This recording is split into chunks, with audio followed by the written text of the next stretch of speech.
एक hello friends, हमारी एक आज की स्टोरी का नाम है एक बूढ़े पिता का कर्ज उतारा बेटे ने। जाओ, कौन आया है देख कर आओ। देख नहीं रहे हो, मैं अखबार पढ़ रहा हूँ। चश्मा ऊपर करते हुए कैलाश जी पत्नी श्री से बोले। घंटी तो बजा ही नहीं रहा, तभी मैं गई। नहीं, कहीं चोरी करने की फेर में तो नहीं है ये, तभी ताका झाकी कर रहा है। बस घर की तरफ घूर रहा है। ठीक है, देख कर आती हूँ। आटे सने हाथों से उर्मिला जी बाहर की ओर गई। बाहर यही कोई 24-25 साल का लड़का खड़ा था। सांवले रंग का लंबा जींस जैकेट पहने, बड़ी बड़ी आंखें, बहुत ही आकर्षक लग रहा था। आपको किसके घर जाना है बेटा, बहुत देर से खड़े हो? यहाँ उर्मिला जी उस लड़के से बोली। जी, क्या कैलाश सर रिटायर्ड फॉरम माध्यमिक विद्यालय कलार खेरिया आगरा यहीं रहते हैं? वो लड़का आत्मविश्वास से बोला। लड़के के मुंह से अंग्रेजी के शब्द सुन उर्मिला जी इतना तो निश्चिंत हो गई कि ये चोर नहीं है। हाँ बेटा, यहीं रहते हैं। आप कौन? आपको पहले तो कभी यहाँ देखा ही नहीं। यह सुन के यहीं रहता हूँ। कैलाश सर, उस लड़के की आंखों में चमक आ गई। जी, आप उन्हें बुला देंगी तो अच्छा रहेगा, शायद वो पहचान जाए। बेटा, अंदर आकर बैठ जाओ।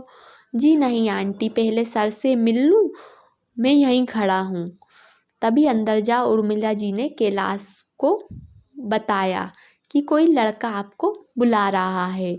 नाम क्या है उसका? कैलाश जी बोले। जी, वो तो मैंने पूछा ही नहीं। तुम हमेशा अधूरे काम करती हूँ, मैं ही जाता हूँ। कैलाश जी मफलर सर पर बांधते हुए बाहर आए। उन्होंने अपना चश्मा ऊपर कर उस लड़के को निहारा। बेटा, मैंने तुम्हें पहचाना नहीं, क्या नाम है तुम्हारा? सर, मैं पहचान गया आपको। उसकी खुशी का ठिकाना नहीं था। उसने आगे बढ़कर कैलाश जी के चरण स्पर्श किए। सर, मेरी इतनी दूर आने की मेहनत आज सफल हुई।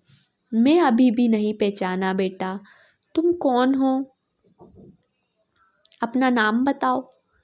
जी, मैं नारायण दास का बेटा हूँ। जब आप बरेली में पोस्टेड थे, उसी स्कूल में मेरे पिताजी सफाई करते थे, मैं भी वहीं पढ़ता था। अरे श्याम, तू बस बस, अब कुछ कहने की जरूरत नहीं। अंदर चल। श्याम का हाथ पकड़ कैलाश जी उसे अंदर ले गए। उन्होंने उर्मिला जी को बोला, उर्मिला, चाय नाश्ता लेकर आ, श्याम आया है। फिर खाने की भी तैयारी कर लेना, बहुत दूर से आया है मेरा बेटा। जी, बनाती हूँ। श्याम, इतनी दूर से तू कैसे आया? बरेली के बाद तो मेरा ट्रांसफ़र कई जगह हुआ। और नारायण दास भाभी जी कैसी है? उस समय फ़ोन भी नहीं थे कि संपर्क बना पाता। कई बार सोचा आने का, पर जिम्मेदारियों से फुर्सत ही नहीं मिली। सर, बरेली से पता चला आप अयोध्या गए हो। अयोध्या से पता चला जौनपुर, जौनपुर से पता चला मथुरा, मथुरा से पता चला आगरा, और आगरा से पता चला कि आप रिटायर होकर अपने फिरोजाबाद आ गए हो, अपने घर। बस सब जगह पता करते करते पहुंच गया सर। कैलाश जी की आंखें नम थी कि श्याम ने मुझे ढूंढने के लिए इतनी मेहनत की। पापा को गए तो 8 साल हो गए सर। माँ है अभी तक, वो भी सफाई का काम कर रही थी।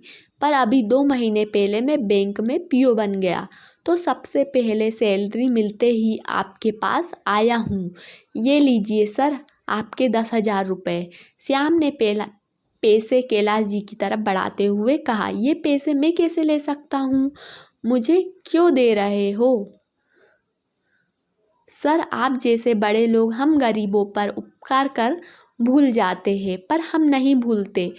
आपने पापा को मेरी आगे की पढ़ाई के लिए 10,000 रुपये दिए थे। आप जल्दबाजी में सबसे मिले बिना चले गए, पर पापा का अंत समय तक ये उपकार याद रहा। ये पैसे मेरे लिए अनमोल थे, इसी से मैं आगे की पढ़ाई जारी रख पाया। अब समय आया है कि इस कर्ज को चुकाने का। सर, प्लीज़ रख लीजिए, नहीं तो पापा को क्या जवाब दूंगा मैं। कैलाश जी ने श्याम को कस के गले लगा लिया। धन्य है नारायण दास, तू धन्य है, तेरी खुददारी तुझे सत सत नमन। मेरे दोस्त और तेरे बेटे ने इतनी दूर का सफ़र सिर्फ इन पैसों का कर्ज चुकाने के लिए किया।